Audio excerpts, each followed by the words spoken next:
It's the month, November. Good evening, councillors, officers, members of the gallery and anybody watching online, and welcome to our November ordinary meeting of council. Before opening the meeting, or in opening the meeting, I'll invite the General Manager to set out the running of the meeting with regards to live streaming. Thank you, Mr Mayor. The meeting is being live streamed and or recorded for on-demand viewing via Council's website. Attendance at the meeting is to be taken as consent by person to their image and or voice being webcast. All speakers should refrain from making any defamatory comments or releasing personal information about another individual without their consent. Council accepts no liability for any damage that may result from defamatory comments made by persons attending meetings. All liability will rest with the individuals who made the comments.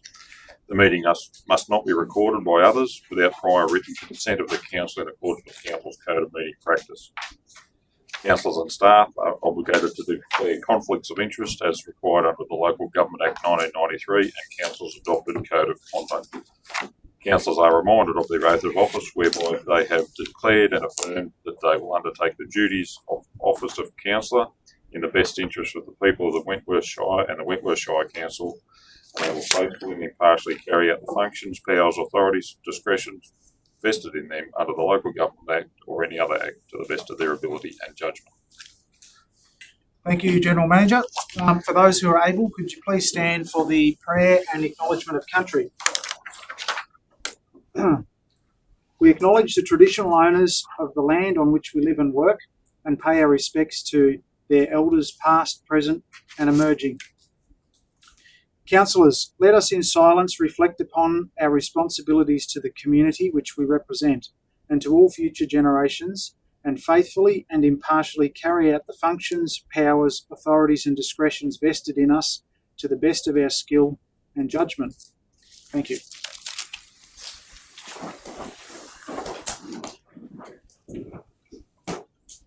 Are there any apologies or requests for leave of absence? Leave of absence for next month. Thank you, Councillor Weeding. Leave of absence for next month, which will include the December meeting. Yep. Anything further? Thank you. Are there any disclosures of interest? Councillor Weeding. 9.13. Thank you. You've submitted your form. Yes. Thank you very much. Nothing further. Thank you. Seek a mover to confirm last month's minutes. Councillor Armstrong, Councillor Nichols. Thank you. All those in favour? That's carried.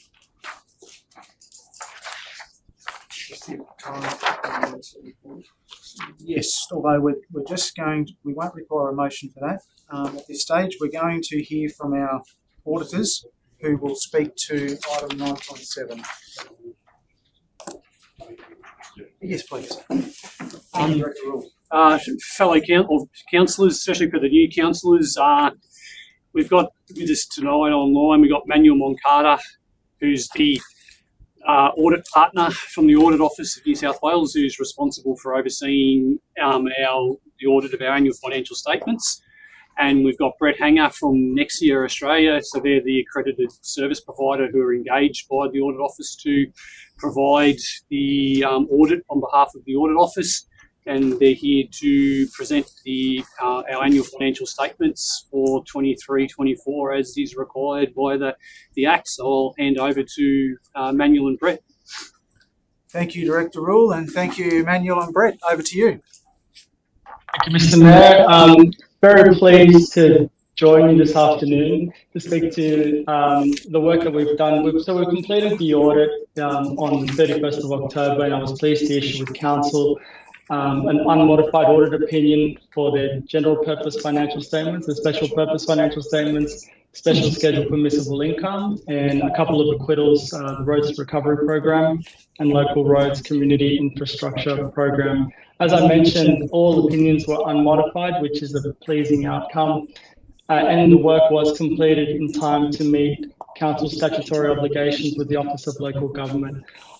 As Simon has mentioned, the Audit Office works closely with Nexia, and Brett Hanger, the partner, is on the line. I'll hand over to him. He'll speak to the report of the conduct of audit, and we'll be happy to take any questions following. Thank you.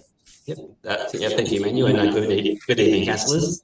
So the conduct of the audit report includes a number of financial performance indicators, and we note that council either met or exceeded all of the industry benchmarks for 5 out of the 6 indicators, with only the own source operating revenue failing to meet the industry benchmark for 2024, which is quite common across regional and rural councils, so that's a good result.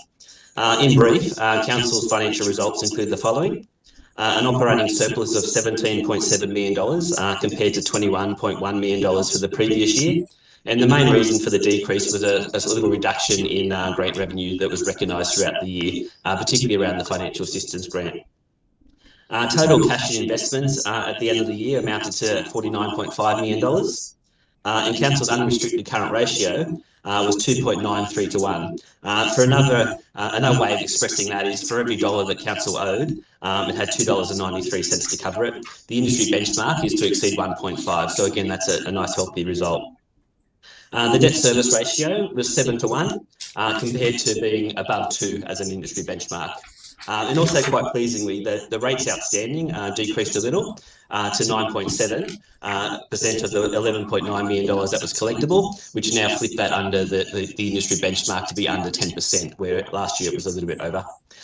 So in conclusion, I'd just like to thank management for their cooperation throughout the audit once again, and happy to take any questions regarding the audit process. Thank you, councillors. Thanks very much, Brett. Councillors, does anybody have any questions? Councillor Starrick. I just wanted to clarify the comment with regard to the financial assistance grants, there being a decrease.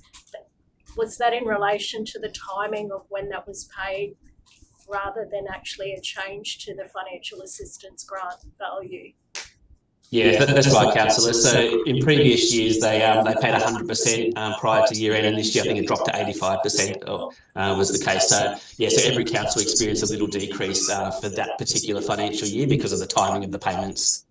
Thank you. Any further questions? Thank you very much, gentlemen. No problems. Thank you, everyone. Good evening. Thank you. Thank you. Thank you.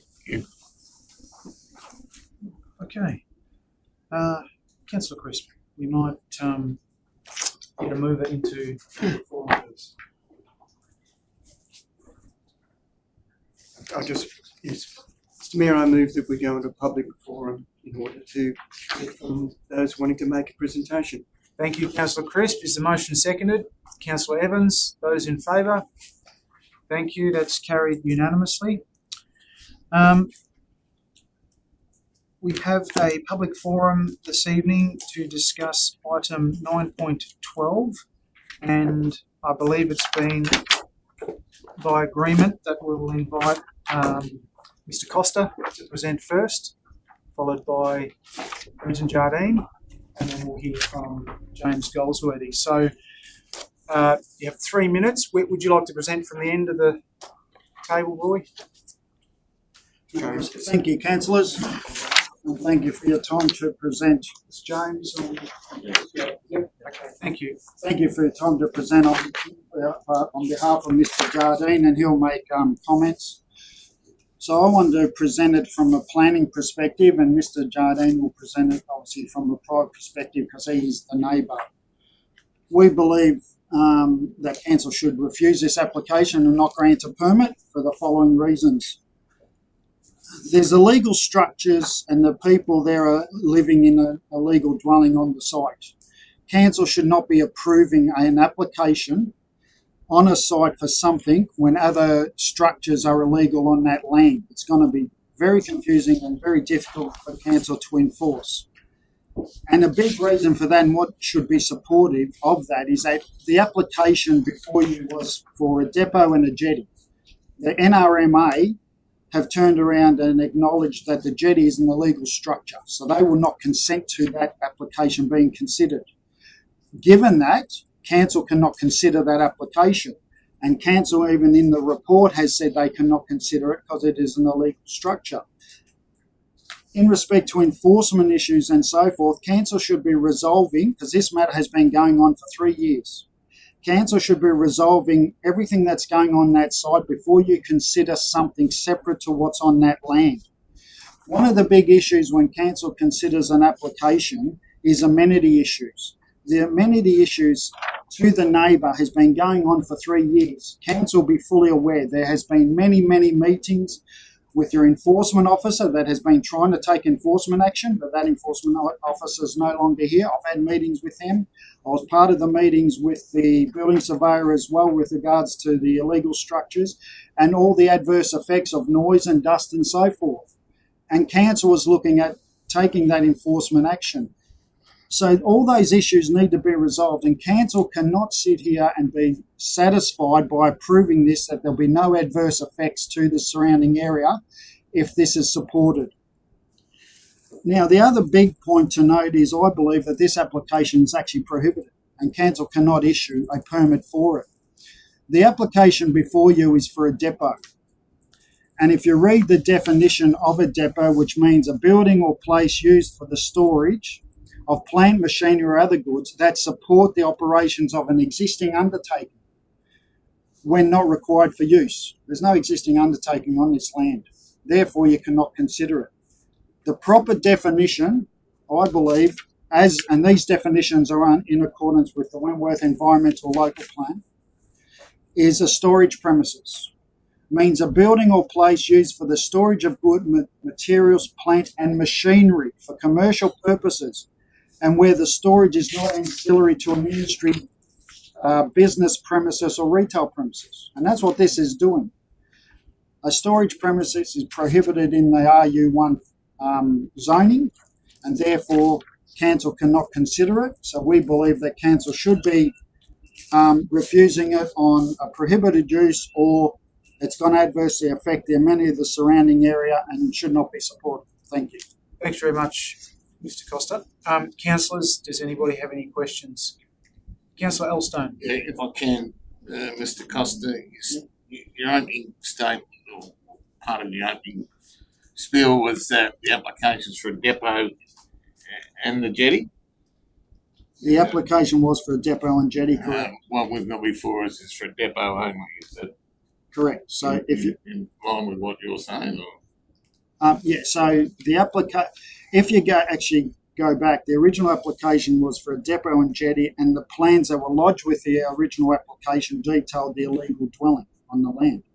Since then, council requested further information. All the illegal structures got removed from those plans, and because the NRMA objected. Objected because it's an illegal structure of the jetty. Council is only considering the depot part of the application. I don't know whether the application got amended. George can probably answer that, whether it got amended to remove the jetty from this application. But if not, the whole application should be refused. Thank you. Any further questions?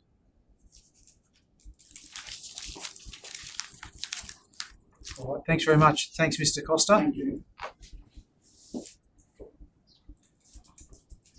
Mr. Jardine, did you wish to present? Yes, please. Yes, okay. 3 minutes for you as well, if you like.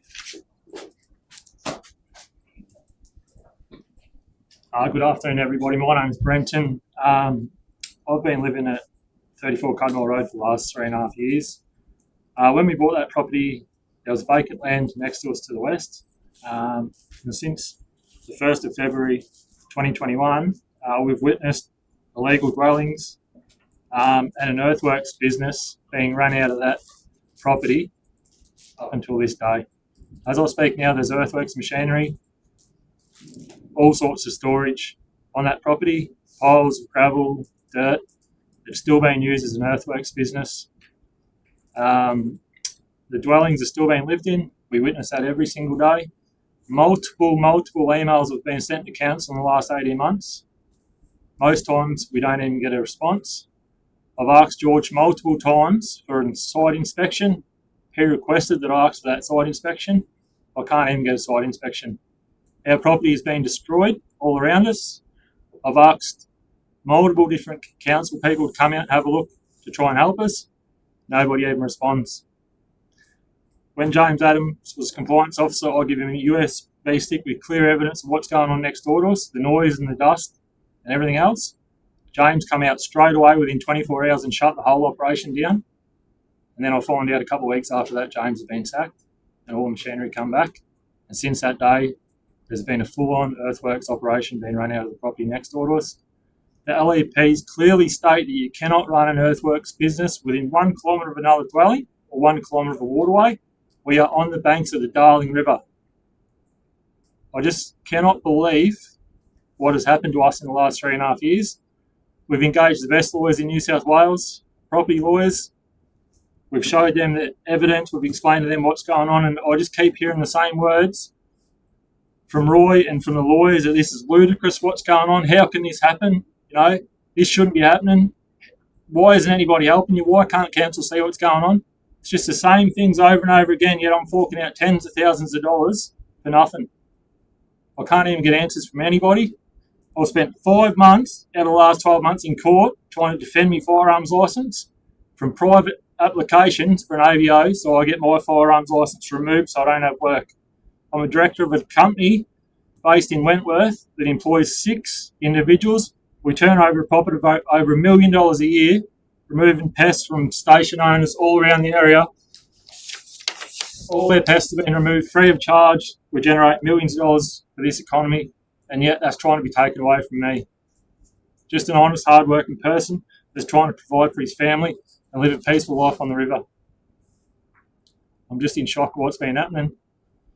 There's a USB stick in my pocket with all the evidence that anyone needs to see. I'm going to give that to Daniel. He's going to have a look at it, and we're going to try and take it forward from here. Thank you. Thanks, Mr. Jardine. Councillors, does anybody have a question for Brenton? Okay, thank you very much.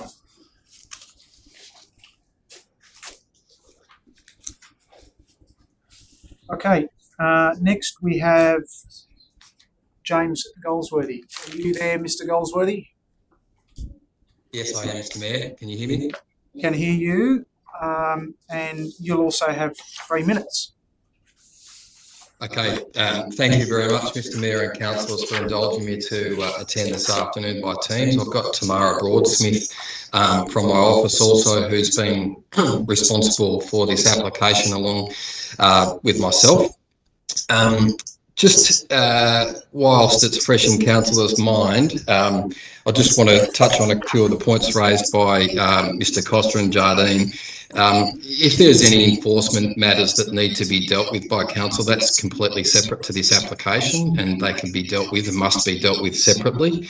And there's no need or obligation or requirement of the Act for such matters to be dealt with prior to a decision being made today by council. Any matters, planning matters, must be limited to those generally of amenity, and there's been no specific items that would affect the amenity of the locality raised by Mr. Costa or Mr. Jardine in their presentations.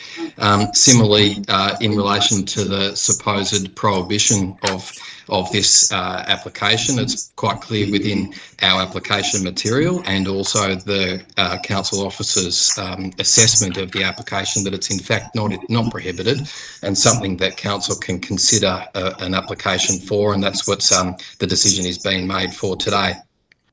In relation to the jetty that has been raised, we support the officer's recommendation in terms of how that is being dealt with, and that we're merely dealing with the parking of machinery on the land. Council must consider the matters of the Environmental Planning Assessment Act when we're making the decision on development applications, and you have clear obligations and objections that relate to matters such as vexatious items or those that are frivolous or seeking a commercial advantage must be discounted. And what we say today is that there has been no clear planning grounds or planning objections that have been raised. if council were to take such a decision and consider such items, there could be an application lodged to the Land Environment Court and opportunity for costs to be awarded by the court against other parties. So I suppose it's very clear that we must be dealing with planning grounds only. The application is merely for the parking of vehicles or machinery on the land, and there is no employees other than the parties that live on the land that are undertaking the process as the parking of vehicles. In terms of the location of those vehicles and machinery, they're in a discrete location. We've specifically located them away from the objector's land and closer to the Low Darling Road, where there is access available, where the machinery will go in and out of the premises. Similarly, the hours of operation have been limited and reflected in condition 10, so hours and days of operation, I should say. So there's a condition recommended by council officers. There's also reference within the council officer's report about a neighbourly dispute, and I just want to make it clear that despite what the officer's report says, that is not something that is relevant to the application here today, and there's just a sort of a minor issue with the word in there. Sorry, James, that's the 3 minutes. I know it's quite a bit to get through, so what I might do is where I've interrupted James, if any councillors have any questions or wish to go to the conclusion of what James was just talking about, feel free to ask. Any questions for Mr. Goldsworthy? I'll ask a question. No, sorry, just councillors. And does it need to be pointed out that there was an amendment to the report to say that was not, the word "not" was missing?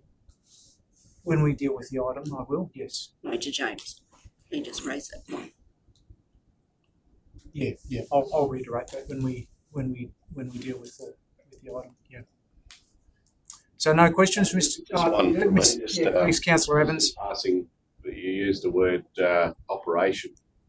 I'm just wondering how that was, how you placed that word in your wording there regarding operation of what on the property. Is that and hours of operation? I'm just wondering. I'm just trying to decipher how the property was being used, and I'm coming in reasonably green on this, but I'm aware of the situation. But I'm just looking at how the property is being used currently, and whether storage of materials on the property is being is a part of the operation that you're talking about. Sure. So the application, as it is for, is for the parking of machinery and vehicles. So I suppose when I when I'm referencing the operation, it's the parking of those vehicles on the land. Separate to that, the land is included within the primary production zone, and there are other activities that has been undertaken on the land that are associated with that, and don't require any sort of permission or planning permission from council. My understanding is that there's been some fencing done and some tracks put in and so forth, as well as some buildings that are closer to the land, and there's other permissions in place. So in terms of, there's an operation that really is the application, the parking of the vehicles, and then there is the sort of other activities that may already have approval or in fact don't require approval under the LEP. Thank you. Any further questions from Mr. Goldsworthy? Right, thank you very much, James.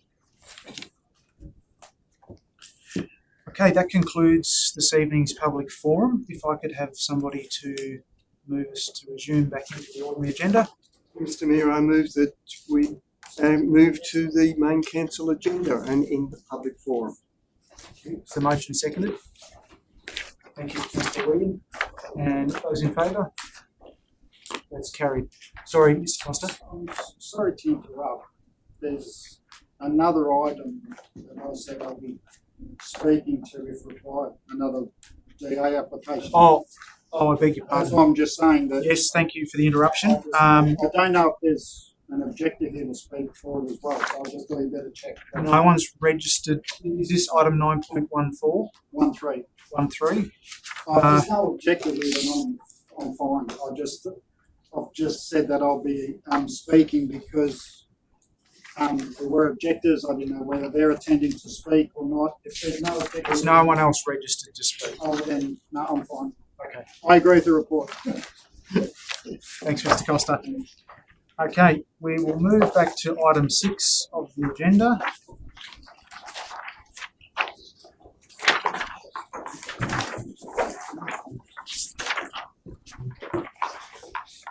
Outstanding matters from previous meetings, there being none.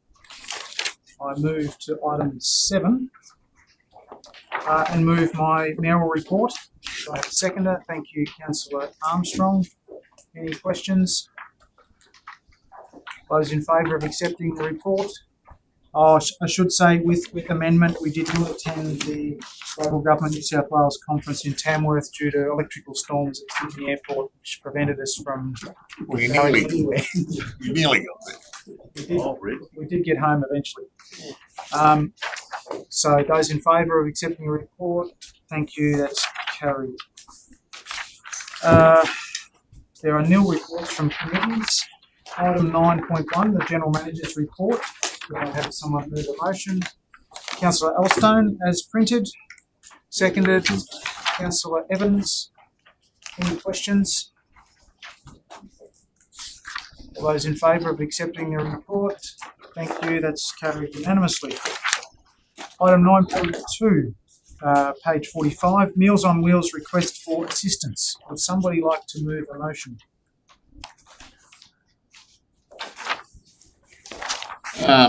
Second. Councillor Elstone.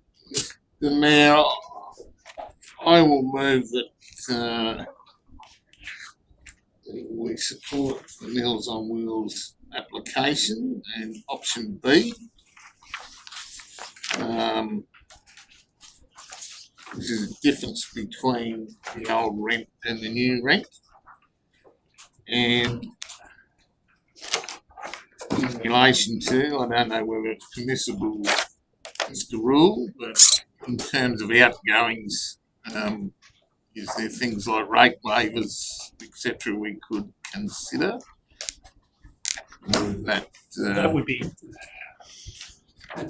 against without knowing what the lease is saying, but normally it would be the owner of the property would have to apply for it, and they wouldn't be eligible for it. I think the lease handles it to the tenant. I'm quite sure that is the case. So potentially they could then apply for that rate rebate as well. There's a separate category for that, so they could then make an application for. Okay. So this motion you're posing wouldn't prevent that? No. No. Thank you. I'll second the motion. Oh, can I just add to it that we would then review it in 12 months to see how they're going and whether they need more or less assistance. Righto. So the motion is for item 9.2, the motion as moved by Councillor Elstone is part B of the options with the additional words with a review in 12 months' time. The whole amount is what I guess is up here. It's for the difference between the old rent and the new rent. So it adds up to about 8,600 per annum. Thank you. Is that seconded, Councillor Crisp? Thank you. Does anyone wish to speak to the motion? Does anyone wish to speak against the motion? I just want Councillor Starrett. This comes under the grants policy. The current grants policy as it stands has a $5,000 cap. So this is over that $5,000 cap. So there's a lot of worthy organisations within the community. So I'm just concerned that that takes away from others, and we've put the policy in place with the cap for a reason. Well, I think we have to look at and consider that it's a very essential service to the town and the community. And it's a little bit separate, and we did extend considerably when we supported the jack operation in the town, and I just feel that, okay, we're a bit outside the cap, but I think it can come out of a different bucket of funds. It was partly couched in a question. Would you like to respond? Oh, for the purposes of a policy, you need to have limits in the policy so that people know what they're. Otherwise, we'll be constantly get asked, well, how much can I apply for? So you need to have limits within the policy, but council then does have the ability to vote outside that if they believe that it's the request in front of them requires more funds than what is stipulated in the policy. And any out of the financial assistance policy, it would be an additional $3,000 out of that, on top of the $5,000 that they would have already would have been eligible for had they applied normally under that policy. And then once we get to the end of the financial year, if we need to do a budget variation for it for the difference, then which we've done in the past as well. Just before I go to Councillor Nichols, I'll just check, did you have anything further to add to that?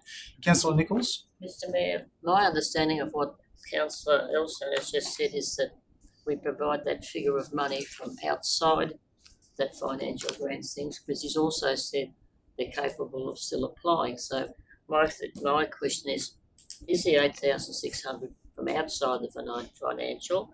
And if it is, where do we get it from? There's no problem with it. And because we've just told them that they're able to apply for another 5,000. So the financial assistance program has multiple categories that they can apply for. So they can apply for a very small donation up to $250. They can apply for a grant up to $5,000, which is what this fund comes into.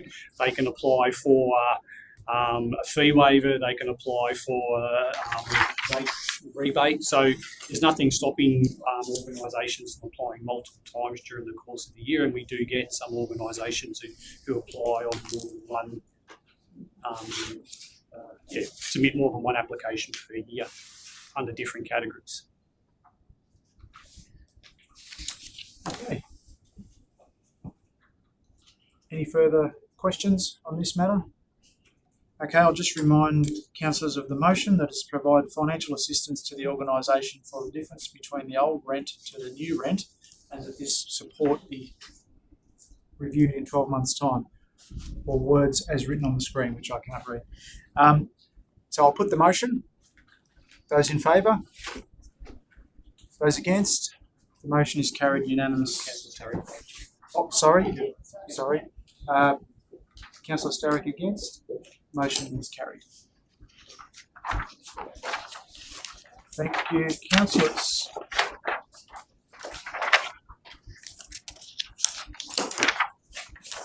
Okay, item 9.3, the monthly finance report for the month of October 2024. Someone like to move? Councillor Armstrong, seconded Councillor Elstone. Are there any questions? Councillor Nichols.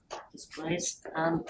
Could somebody please tell me the water and wastewater overtime is 138 hours. What do we have at the wet major wrong, if anything? Throw that to Director Gunn. Director Gunn? Director Gunn.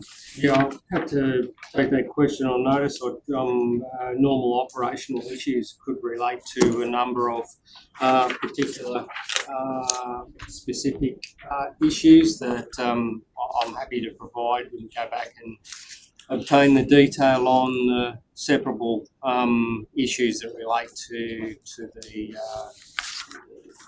the overtime costs. The specifics component. If I may, Director Gunn, there was a significant ductile line water break over the bridge at a particular point in time. Would this coordinate with that time frame? Pay periods 8 and 9. It's very close to it and could very well be included in that particular pay period. I'm happy to confirm Thank you. The details on each. Welcome to the minutes next month. Thank you. Any further questions? I'll put the motion. Those in favour? Carried unanimously. Thank you. Item 9.4, the monthly investment report for the month of October 2024. Someone like to move the recommendation? Councillor Starrick, seconded by Councillor Rodder. I haven't forgotten you. Any questions? There being none, I put the motion. Those in favour? Thank you. That's carried unanimously. Item 9.5, the September quarterly budget review. With the recommendation, parts A and B, would someone like to move? Councillor Armstrong, seconded Councillor Rodder. Is there any discussion or questions? Put the motion. Those in favour? Thank you. That's carried unanimously. We move to item 9.6 on page 93. That is the quarterly operational plan progress report. Would someone like to move the recommendation? Councillor Rodder. Seconder, Councillor Weeding. Are there any questions on this report? Put the motion. Those in favour? Thank you. That's carried unanimously. Item 9.7, presentation of annual financial statements, and we've heard our presentation from the auditor this evening, and there is a recommendation in front of us. Would someone like to move that? Councillor Crisp, thank you, seconded by Councillor Nichols. Are there any questions? I'll put the motion. Those in favour? Thank you, that's carried unanimously. We will move to item 9.8, how to conduct complaint statistics for the period ending 31 August 2024. There's a recommendation that we note this report. Could I have a mover? Councillor Crisp, seconded Councillor Weeding. With a comment. Thank you, Councillor Crisp. A very good report. Lots of donuts. Does anyone wish to ask a question on this report? I'll put the motion. Those in favour? That is carried unanimously, I think, Councillor Rodder. Thank you. Item 9.9, financial requests, request for financial assistance, and I'm going to seek somebody to move a motion on this report. Councillor Crisp. I move that recommendation A be adopted. Thank you. Is the motion seconded? Councillor Weeding. Is there any discussion? Councillor Rodder. So I would like to speak against that recommendation. So I think there's should be consideration to partially funding the applications. So we've got an application for $5,000 from Kalinua for the end of year presentation, but it seems to be lacking in detail as to exactly what the funds are going to be spent on, and the increase from last year from $2,000 up to $5,050 is significant. So I would request further information on that proposal before being willing to support that large an increase. Thank you. Anyone wish to speak for the motion? Does anyone wish to move an amendment? If you may, I'd like to move an amendment that we consider partially funding the applications, or move to B and full fund the Wentworth area land care request for $5,000, the Gold Community Resource Group for $3,500, and seek further information from the Kalinua Public School on their application. Just before I accept that amendment, could I ask a question I think to the rule. The community grants do not support the charging of monies for volunteer labour. Is that correct? Correct. Okay. Or So- perhaps we could partially fund the Pellinua application for half of that, so 2,500. So just your information, 1,250 was the volunteer component. The rest was stipulated as expenses relating to the event. So just by way of information, if that assists your formation of your amendment. 37.50. So perhaps partially fund that to 3,500. Big jump. Okay, is the amendment seconded? Yeah, I'll second it. Thanks, Councillor Evans. So the amendment as printed will be option B, with the added words that the Pellinua Public School P&C application be funded to the value of $3,500. Okay, does anyone wish to speak for the amendment? Anyone wish to speak against the amendment? I'll put it to the vote. Those in favour? Thank you. That's carried and becomes the motion. I'll now put the motion. Those in favour? Thank you. That's carried unanimously.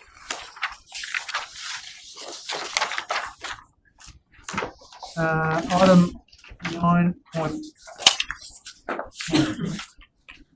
Asset accounting policy. We have a recommendation.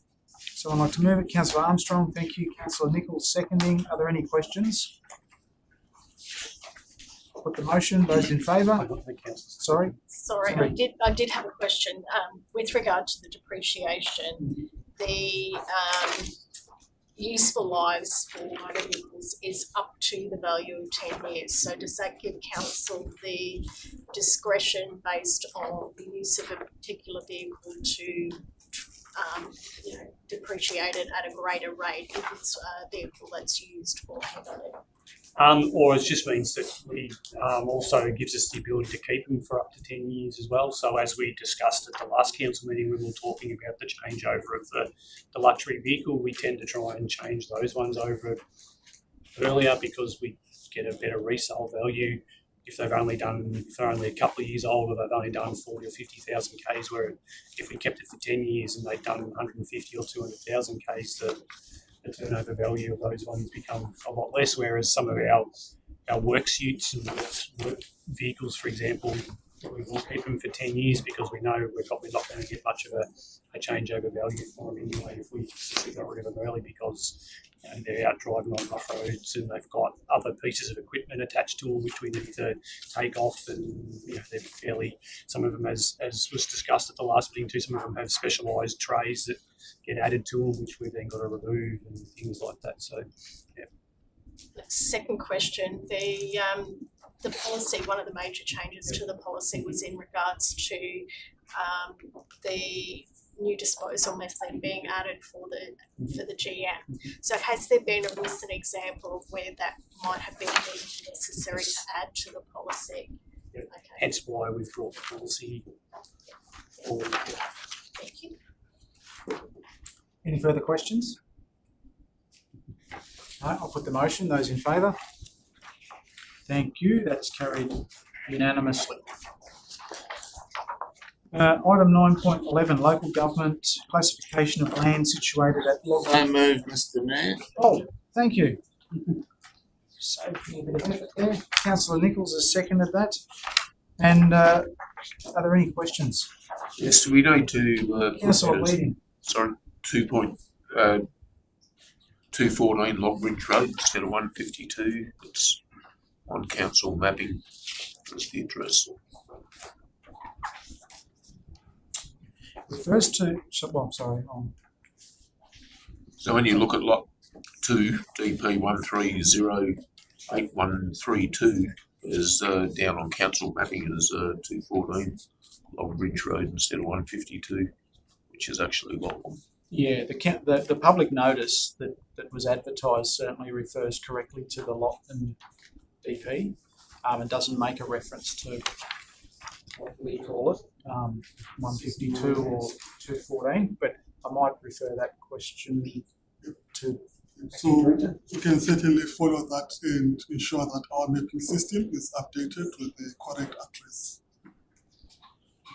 Okay, so I think it won't change the process this evening, but it will be updated. Yep. Is there anyone wish to speak against the motion? Does anyone have a further question? Councillor Armstrong. Yeah, thank you, Mr. Mayor. And through you, I think, to the Director, just in the objection to this, there was a question asked about the use of land between the Darling River and the Anna Branch for tourism. Is there anything in the current zoning or that would prohibit the use of private land for, say, glamping? Under the current zoning, nothing will actually stop the landowner from putting in an application to use their land for tourism activities. Thank you. Thank you, Acting Director. Anything further, councillors? I'll put the motion. Those in favour? That's carried unanimously.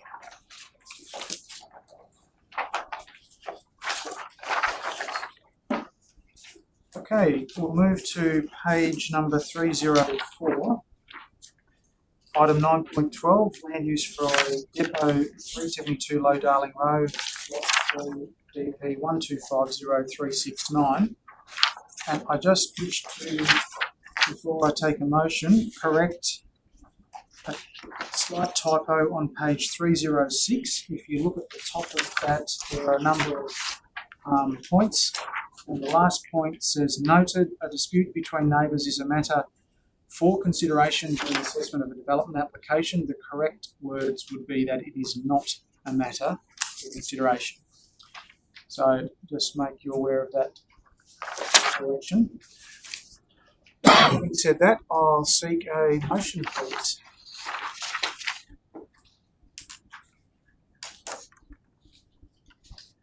Councillor Crisp. So move. I move the recommendation. Thank you, Councillor Crisp. Is the motion seconded? Councillor Rodder. Anyone wish to speak to the motion? More by way, if I may, Mr. Mayor, I'd like to refer and ask some questions of our Acting Director. Page 332, which is part of the conditions, and particularly conditions 9 and 10. So firstly, on 9, it's pretty clear what is said there, but just in some of the discussions that I've picked up, the storage of materials and dust from them is permitted under RU1, but it also impacts amenity. So how I'm seeking how condition 9 is applied to stored materials that are stored there rather than the coming and goings of the trucks. So it's difficult in my mind to understand all of that. Okay, so this development application does not propose the storing of any materials on the land. The proposal is basically just to store the machinery only. Any other types of work which happen on the land are in relation to the farming on the land, which are activities which do not require council permits. So for all intents and purposes, no works are actually proposed as part of this development application. It's just to use a dedicated spot to park certain machineries and vehicles. Thank you. Thank you, Director. Thank you, Mr. Mayor. Thank you. Question, Mr. Mayor. Yes, Councillor Elstone. One of the issues we've seen with these things in the past is we say we're going to monitor it, we say we're going to keep a close eye on it. what plan, again, to the director, is in place that if it's approved, that will happen. Yeah, that's a question. And I've got to admit, I'm not very happy on the idea that we're going to approve something that's got illegal dwellings and a legal jetty that are items undealt with. I know we have to deal with it. I'm just expressing a disappointment in it. For the monitoring, George, thank you. In terms of monitoring, that will be a compliance matter. I might pass that on to Ken. Thanks very much, Mr. Director. In essence, it's a resourcing matter, and we've got to be more responsive to the needs of our community in responding to those complaints or concerns, not only in this one particular location, but throughout the council. We've got the name of was tabled through the respondents to this discussion earlier on of Mr. James. He's been replaced now, and hopefully we can resource it accordingly with the right course of action. Councillor Armstrong. Mr. Mayor, I think I have a question following on from Councillor Elston's question with regards to condition 10. If there was enforcement, so there was a breach of these conditions, for example, so if the depot was used outside of the hours permitted, what are the levels of enforcement there? Are we going to lock the gate and tell them they can't use it anymore, or? The hierarchy of enforcement would be from an infringement notice through to court action or whatever. So it's a hierarchy of, unfortunately, in this situation, there probably has been too much talk but not enough enforcement. So in this case, if it ended up in my office, I'd be guiding that at a minimum infringement notice be issued, followed by court action if need be. Acting Director, I have a level of discomfort. Notwithstanding, the report makes it very clear that we must assess this on planning grounds, and that the other issues that are raised are not to be taken into consideration with this for a depot. It refers to the depot being very much to the western side of the block, as far away from existing dwellings, and it refers to the vehicular movements not really being any more increased than current usual traffic. So that being said, if you look at the nature of the grievances or the objections that go to sort of continual noise and continual dust, I know we're not considering RU1 permitted activities as part of the depot, but is there some sort of reasonableness or a threshold at which it would be considered unreasonable to have the beep beeps and the vehicles moving against the boundary fence to the neighbour, not on the western side of the property? So because those are not part of this application, they cannot be addressed in this application. They fall under the compliance purview. So that will be the compliance officer who will need to investigate and take appropriate action as needed. Okay. Thank you. Does anybody have any further questions? Councillor Weeding. What happens if the business is banned? They've got one grader, a water truck, backhoe excavator, and a truck trailer. What happens if they get bigger? And where do you stand then with recent machinery? Thanks for the question. Would you like to take that one, Acting Director? So if they want to increase the capacity, they will need to change the condition of consent, which will be a separate development application. So they'll need to put in another application if they want to expand. And as part of the application process, that will be advertised to surrounding neighbours. And if there are submissions, it will be presented to council for a final decision. So basically the condition of consent restricts it to what they can do. If they want to expand, that's a separate process. So we're talking about people that are building legal dwellings. Sorry, I understand your frustration, Mr. Jardine, but we have to have that conversation outside.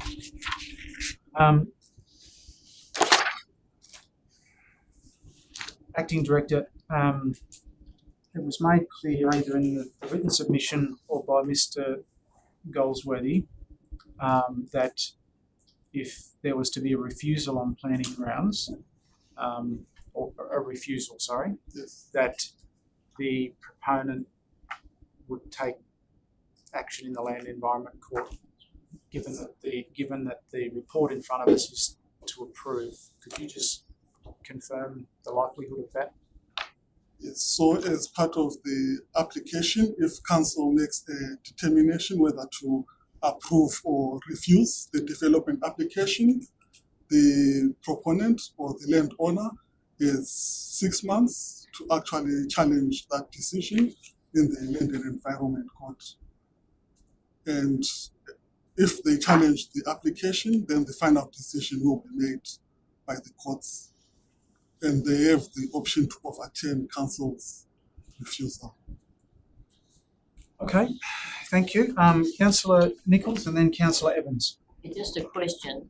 All through this, we've said it's a single owner, single person working. That's what I read here, and yet I'm confused how a person's got a grader, water truck, backhoe, excavator, and truck and trailer. If you're working away from the thing, how do you get there if you're only by yourself? You want more than one piece of equipment.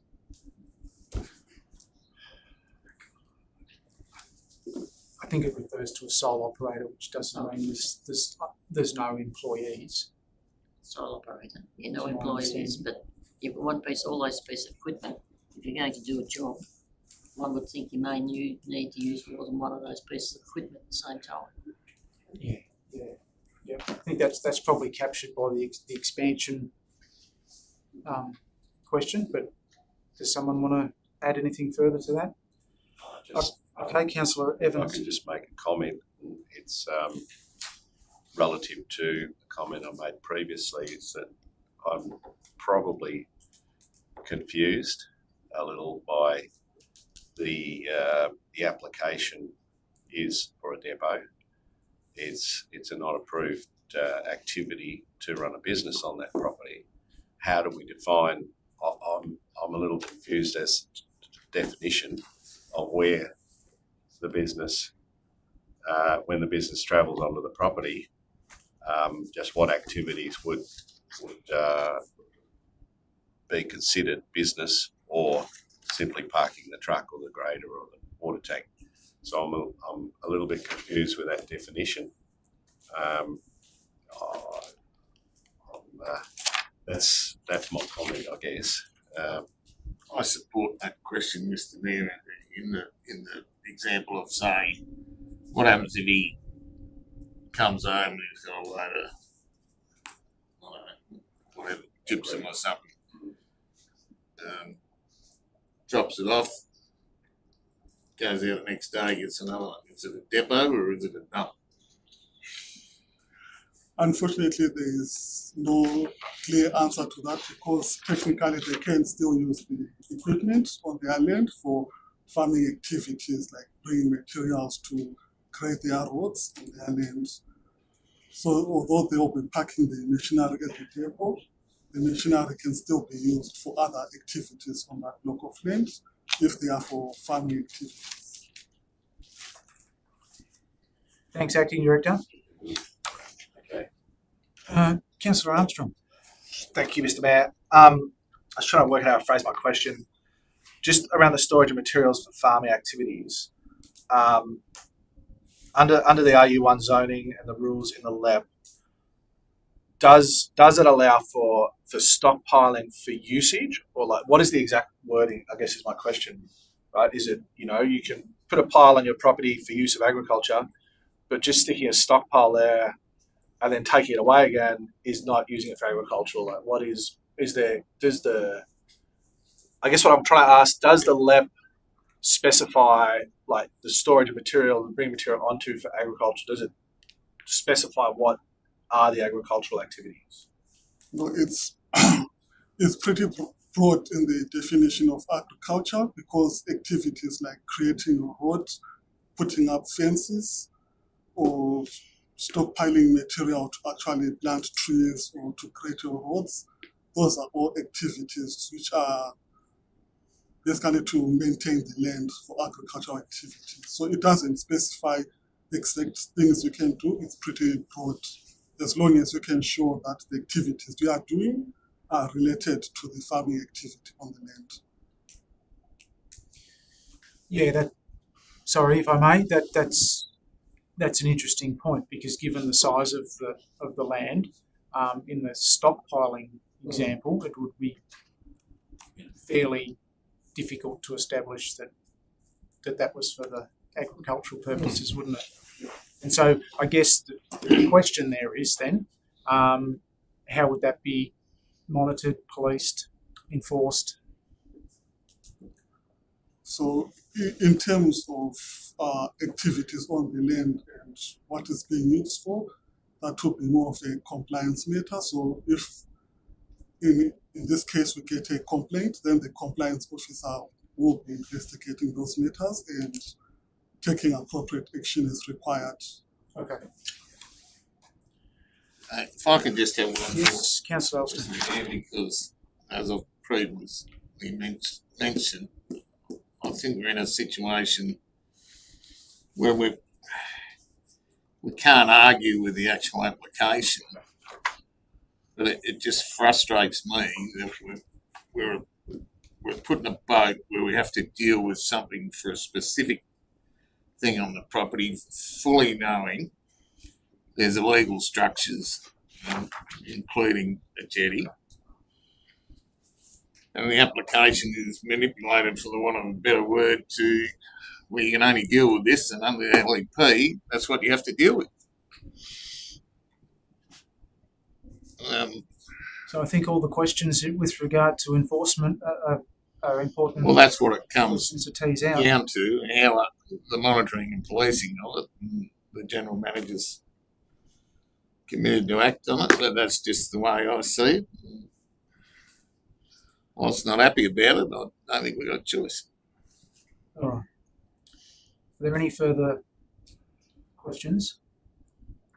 I think this is one we have to put to the vote. So we have a recommendation that's been moved, it's been seconded, and I'll seek those in favour.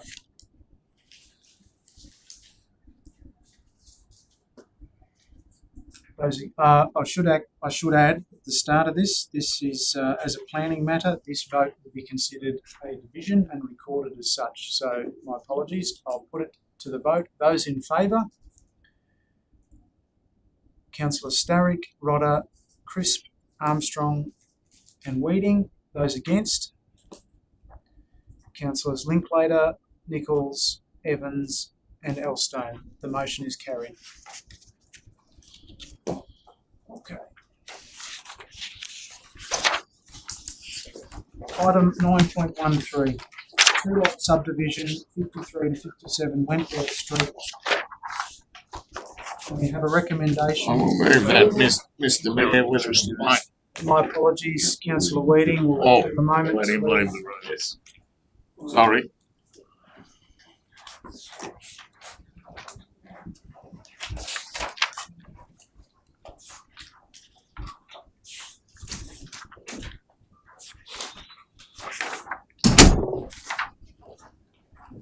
Okay.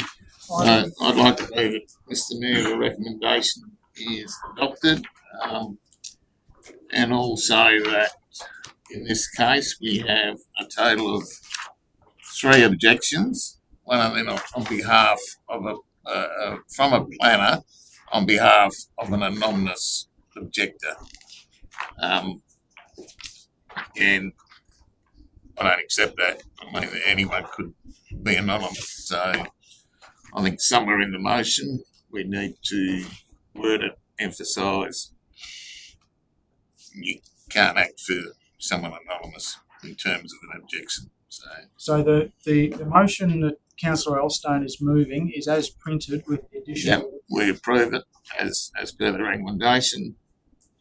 With the additional words that in future submissions received. Council policy of referral back to this council meeting is based on 3 submissions or more, so we should in future operationally pay no credence to the acceptance. They've got to be from a an objector, not through a planner anonymously signed letter. Yeah. 3 named objectors. Yeah. Put the names there. Okay. If that's the case, Mr Mayor, if I may, should we just not discount this and send it straight back to the planning department for a decision? No, because I won't answer the question, but my point of doing it that way is so we have a record of we're not going to accept it down the track. we don't want to penalise the applicant in this case. We also don't want to set a precedent. Yeah. For accepting anonymous. Yeah. So I think we need to clarify that. So the purpose of the amendment is to deal with the issue, but put on notice that in future we don't wish to accept anonymous submissions. If we disallowed the third objection and referred it back to council, would that not send exactly the same message? Acting Director, would that achieve the same purpose, or do you have any doubts about being able to No, if it's on this matter? no, there's no issue if it's sent back to my desk for delegated approval, then the time frame for approval won't change.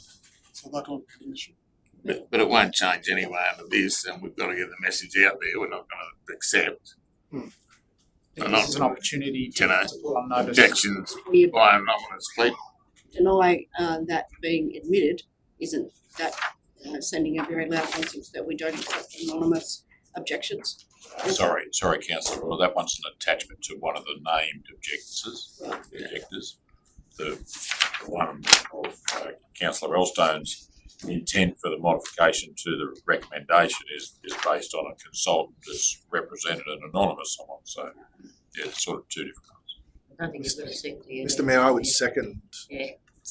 Councillor Elstone's motion and speak to it if I may.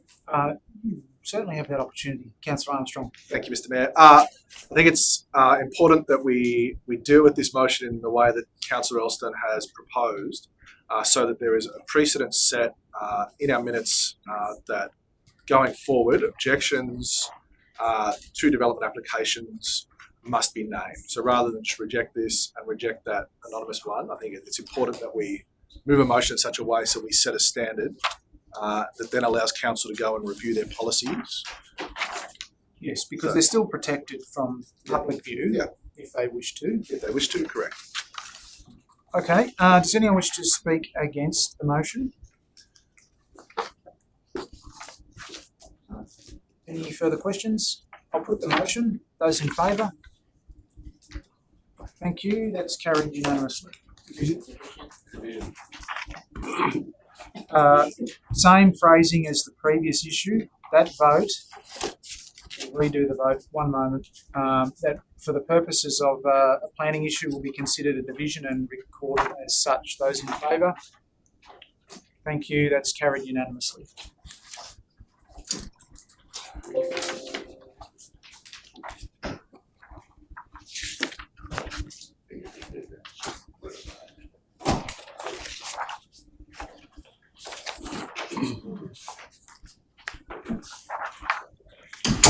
Simon, you might have to get in further. Oh, yeah. So should we have a short break? Welcome back, Councillor Weeding. We'll move to item 9.14, deferred commencement for a dwelling. Sorry? Should we have a short break while we wait for the Director of Finance to return?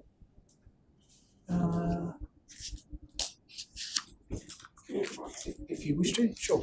Okay, someone move. We adjourn for 5 minutes. So moved. Seconded. Thank you all in favour. What's the outcome of 1, 3? Adopted. With an amendment, as discussed.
Thank you. We'll now deal with item 9.14, which is deferred commencement for a dwelling. Get it as written.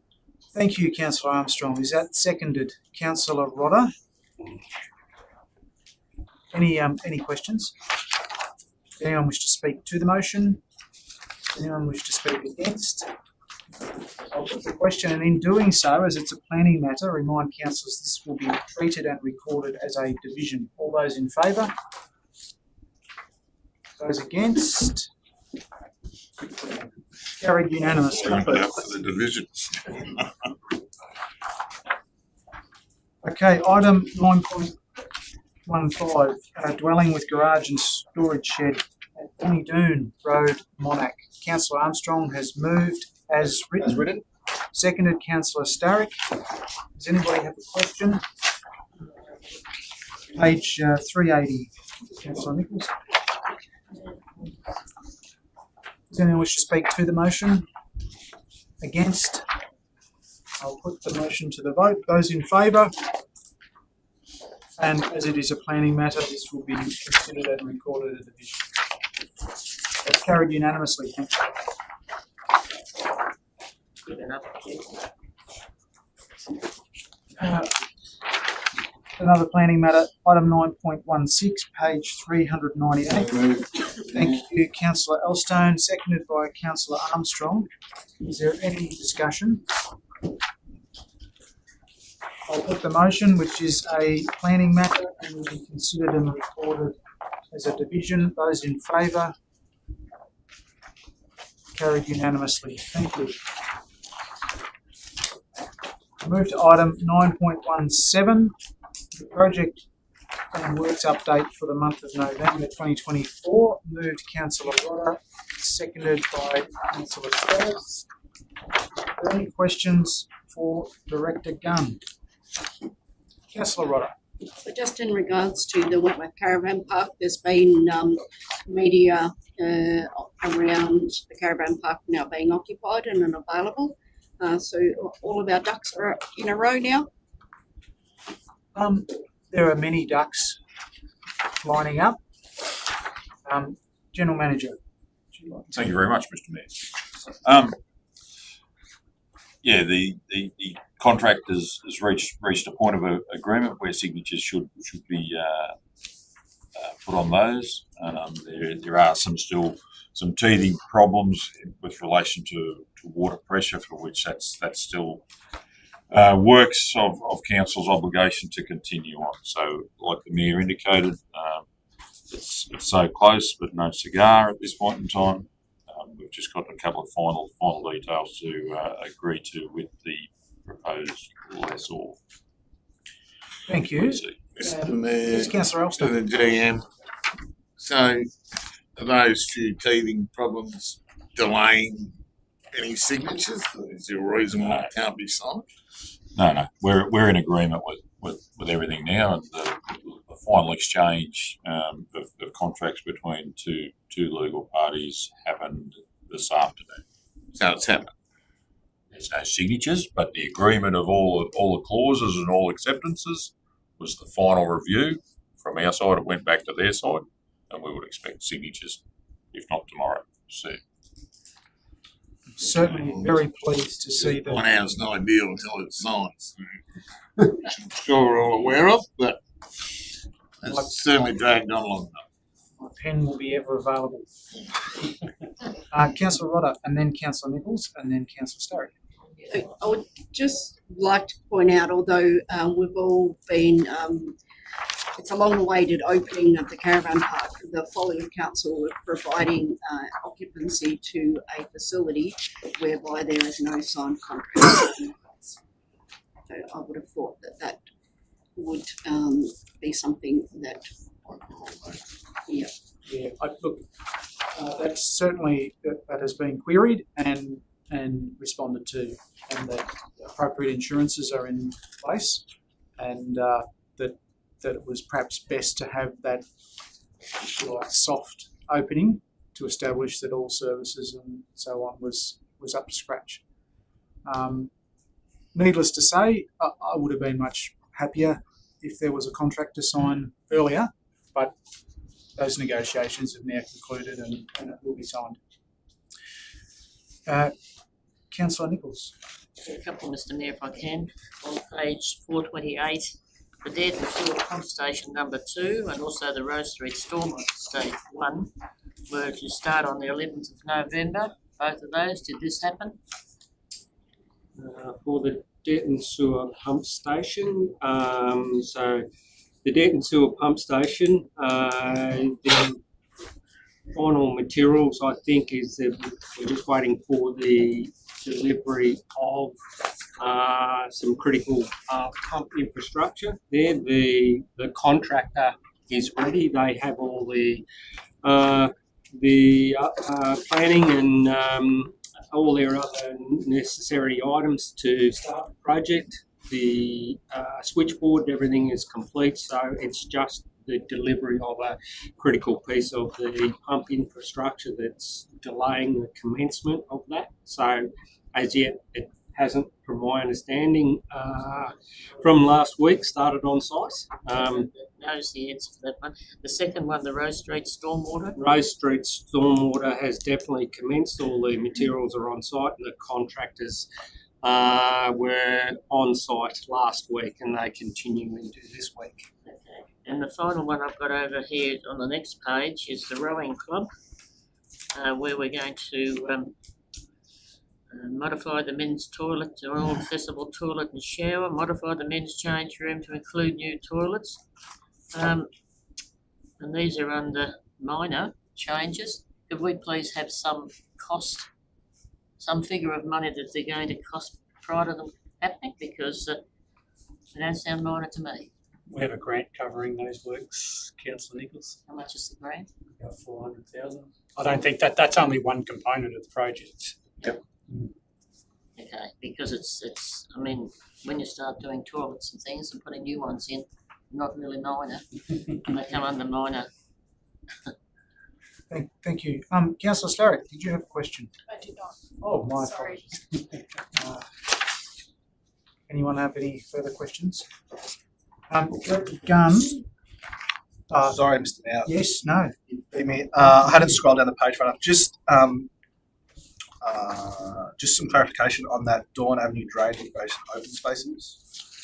Just what's this? Like, I wasn't obviously on council when that was probably initially discussed.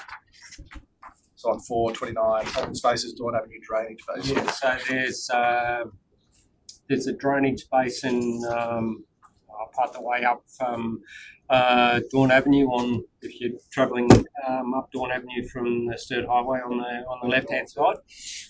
So there's a number of adjoining subdivisions and associated works that have gone on here that open spaces consultation we're talking about there was with regards to the input for pathways, the amenities, the connection and stuff through and past that drainage basin and what that area is going to look like. There's a couple of proposals and in place at the moment. That's to finalise what will be done in that particular area.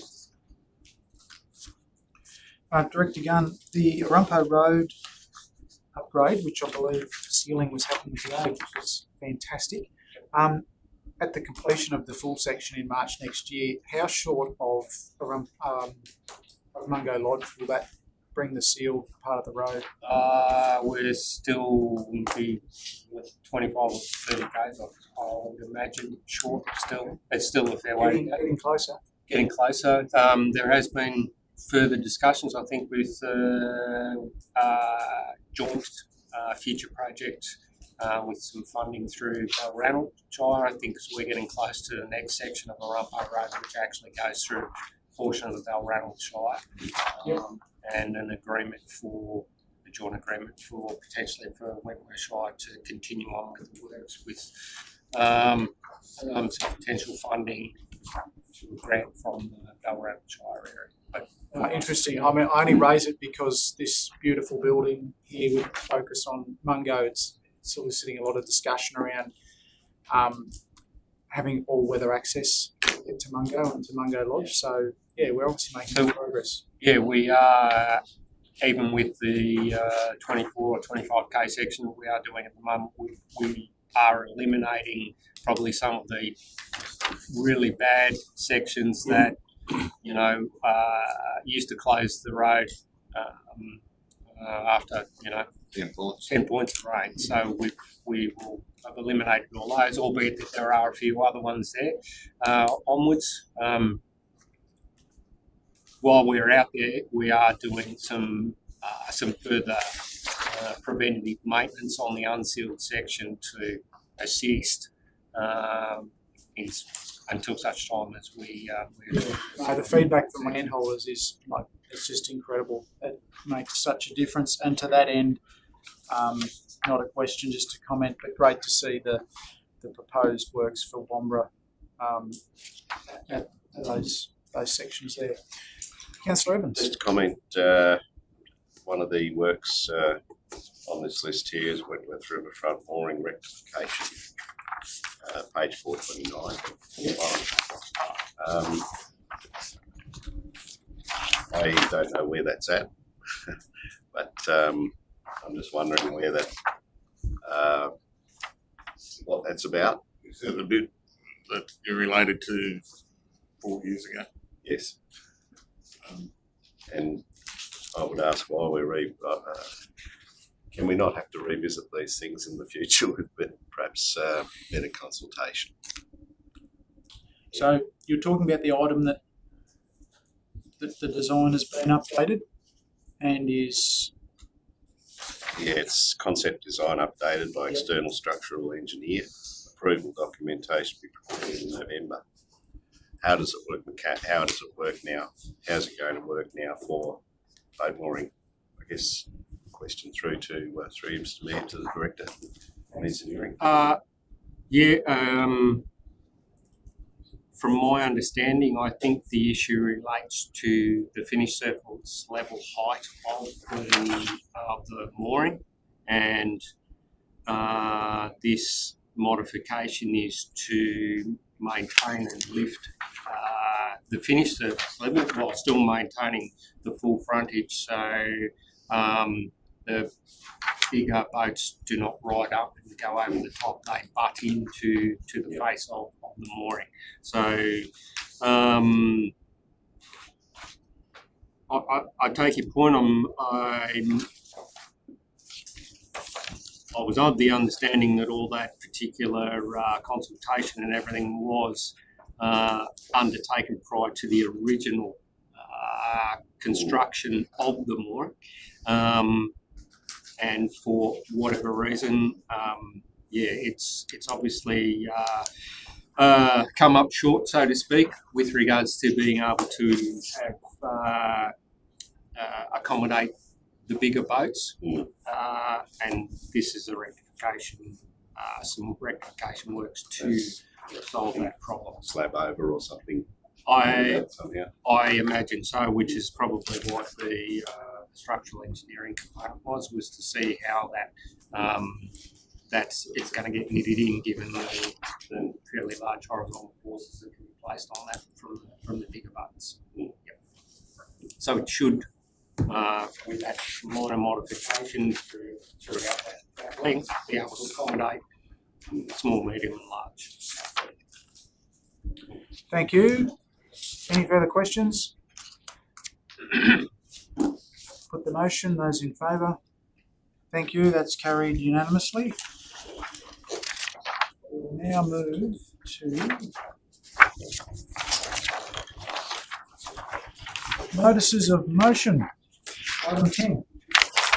We have item 10.1, Wentworth Darling River Bridge, and there's a motion for us from Councillor Crisp. So motion seconded. Thanks, Councillor Rodder. Councillor Crisp. Thank you, Mr. Mayor. It's a fairly simple motion, but heavy vehicles bounce on the uneven surface on the bridge, creating quite a bit of noise, and I'm surprised how many people have told me how far away they can hear it, particularly up the river.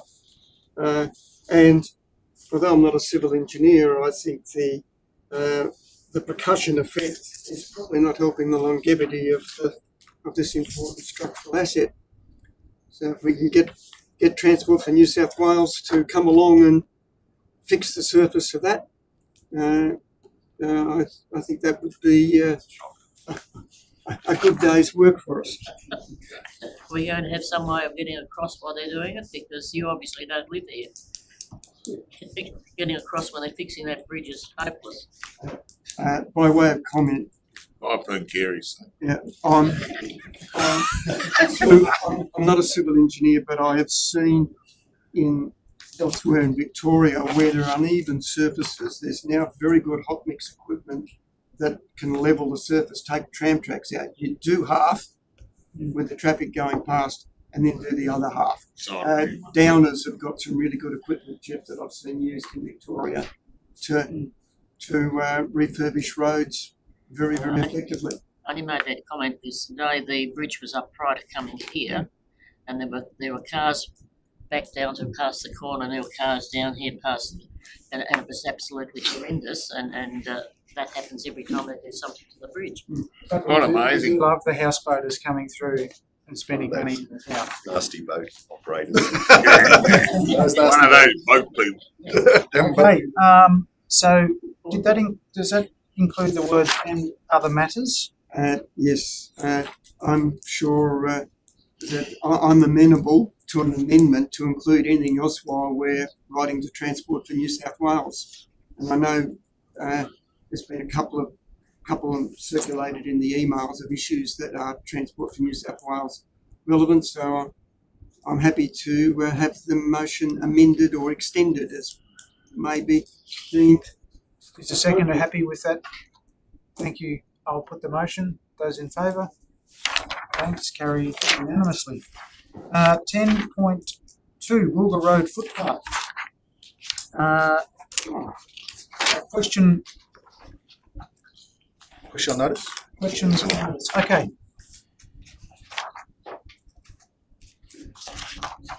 Do you need me to read it out or? No? And we have an answer? Yes. Wonderful. Answer down the bottom. That's all good. So, no, I don't need to do anything with that at all. Thank you. Thank you for the answer, Mr. Geronimo. Wonderful. Through Director Gunn. Okay, we'll move to confidential business, please. If someone, thank you, Councillor Crispin. Mayor, I move that council adjourns into closed session, the recording of the meeting be suspended and members of the press and public be excluded from the closed session, and access to the correspondence and reports relating to the items considered during the course of the closed section be withheld unless declassified by a separate motion. The motion seconded. Thank you, Councillor Rotto. Those in favour? That's carried unanimously. Thank you very much. I don't know.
Thank you, everybody. That concludes the confidential business. I'll invite the General Manager to report on the findings into open business.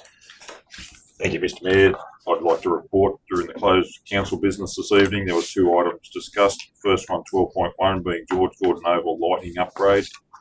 That particular deliberation was resolved by council in accordance with the provisions of the local government general regulation under section 178(1)(a). The council accepts the tender from Haven Court Proprietary Limited Trading as Flood Writing Australia, and subsequently authorised the Mayor and myself to sign the contract document and affix the seal for the recommended contractor to carry out the work specified. In addition to that, a budget variation to transfer $100,000 from general revenue to the project, increasing the budget from $170,000 to $270,000. Further to that, this evening, council deliberated over the memorandum of understanding between Wentworth Shire Council and the Hidden Gem Victoria Proprietary Limited for the Smokers Meats event. Subsequent to that, it was resolved that council do not renew the current memorandum of understanding with Hidden Gem Victoria Proprietary Limited. Therefore, the memorandum of understanding will lapse. And that concluded the business in closed council this evening. Thank you, General Manager.